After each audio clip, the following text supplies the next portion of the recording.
Bismillah. Assalamualaikum warahmatullahi wabarakatuh. Innal hamdalillah nahmaduhu wa nasta'inuhu wa nastaghfiruh wa na'udzu billahi min shururi anfusina wa min sayyiati a'malina.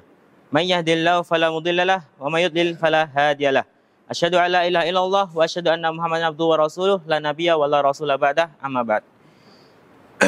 Hadirin yang dirahmati oleh Allah, pertama-tama puji syukur kita panjatkan atas kehadirat Allah Subhanahu wa taala yang telah melimpahkan rahmat serta nikmatnya sehingga kita masih bisa berkumpul pada malam hari ini di tempat yang semoga dirahmati oleh Allah Subhanahu wa taala. Salawat serta salam selalu tercurahkan kepada junjungan kita Nabi Muhammad sallallahu alaihi wasallam. Dan semoga kita termasuk pada umatnya hingga yaumul qiyamah kelak. Amin ya rabbal alamin. Baik. Hadirin sekalian, kita hidup di dunia ini, seumur hidup kita pasti memiliki tujuan. Kita pasti memiliki goals. Kita memiliki cita-cita. Ya. Biasanya kalau ngomong tentang cita-cita itu berhubungan dengan kalimat mau jadi apa kamu di masa depan. Ya. Mungkin banyak sekali dari cita-cita atau segala macam profesi yang pernah kita dengar. Dari mungkin pengusaha, pedagang, lawyers mungkin, tentara, aparatur negara, dan lain sebagainya. Akan tetapi ikhwah, semua cita-cita itu hanyalah cita-cita untuk menggapai kesuksesan di dunia saja. Ya. Dan ada satu cita-cita yang bahkan sepertinya semua manusia wajib memiliki hal ini. Tetap harus melaksanakan satu hal ini. Yakni untuk menjadi apa? Seorang da'i atau pendakwah. Mengapa? Ya karena memang setiap manusia sebenarnya telah diberi oleh Allah Subhanahu wa taala tanggung jawab untuk berdakwah. Dan cita-cita ini mampu menghantarkan kita kepada kesuksesan di dunia maupun di akhirat.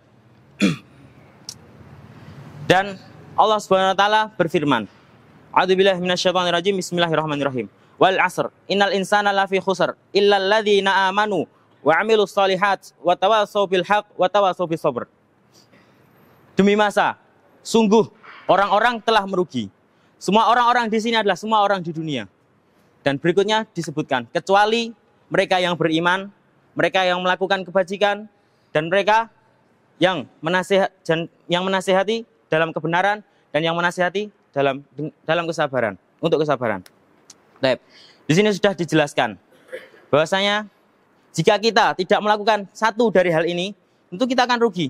Ya benar, kita akan rugi. Maka dari itu, kita bisa menyimpulkan bahwasanya berdakwah itu penting. Untuk apa antum selama ini menuntut ilmu? Kalau enggak, antum ajarkan kepada orang-orang. Kalau enggak, antum ajarkan kepada keluarga-keluarga kalian. Dan untuk menjadi seorang pendakwah, antum enggak harus jadi seorang ustadz, antum enggak harus jadi seorang guru, antum enggak harus jadi kiai. Boleh enggak polisi berdakwah? Boleh. Boleh enggak pilot berdakwah? Boleh. Boleh enggak pengusaha pedagang lainnya berdakwah? Boleh. Karena itu memang harus. Ya. Bahkan pengangguran sekalipun juga akan berdakwah. Kita semua di sini sebagai seorang laki-laki. Di sini enggak ada yang perempuan, semuanya laki-laki. Dan semua dari antum, insya Allah, semuanya pasti ingin berkeluarga. Dan ketika antum memutuskan untuk berkeluarga, tentu antum harus berani mengambil tanggung jawab atas apa yang antum katakan tersebut. Antum harus bertanggung jawab atas keluarga antum. Ketika antum ingin membentuk sebuah keluarga, tidak hanya ekonomi finansial saja yang harus disiapkan, akan tetapi ilmu juga, mental juga. Terkadang lucu ya kalau kita dengar orang ngomong, oh ya saya nanti tentu akan memiliki sebuah keluarga. Saya akan memiliki 1 istri, 2 istri, 3 istri, 4 istri. Minimal 2 anak cukup atau mungkin maksimal 15 anak dan lain sebagainya. Boro-boro kok punya anak. Kalau antum dari sekarang masih males-malesan buat nuntut ilmu, antum masih ya bahasanya antum masih males-malesan, antum nggak akan bisa menggapai itu semua. Antum punya anak banyak, antum punya istri banyak, punya harta banyak. Tapi kalau antum nggak melaksanakan apa yang sudah dibebankan oleh Allah kepada antum nggak mendakwahi istri-istri antum nggak mendakwahi anak-anak antum, buat apa? Ya, buat apa? Karena sesungguhnya keluarga antum itu, dari keluarga kecil itulah antum mulai perjalanan dakwah antum.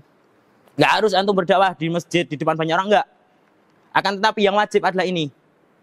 Bagaimana antum bisa mendakwahi keluarga-keluarga antum semuanya? Bagaimana bisa mendakwahi anak-anak antum semuanya, saudara, kerabat, dan lain sebagainya kalau antum nggak punya ilmu? Maka dari itu harus disiapkan dari sekarang.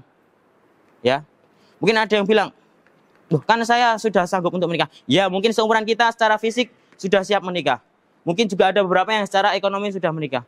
Akan tapi untuk berkeluarga antum tidak hanya mengandalkan ekonomi saja, tidak hanya fisik saja yang akan antum butuhkan, akan tapi juga mentalitas.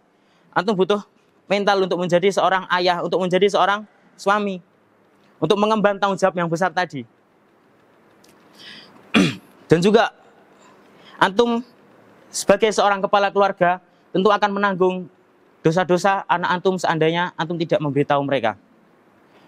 Karena sesungguhnya nutrisi yang dibutuhkan agar supaya sebuah keluarga itu bisa awet adalah yang pertama, ilmu agama, ilmu syar'i, pendidikan, tarbiyah itu harus dibiasakan. Ketika anak kita dibiasakan untuk beribadah kepada Allah, maka sampai besar dia akan terbiasa.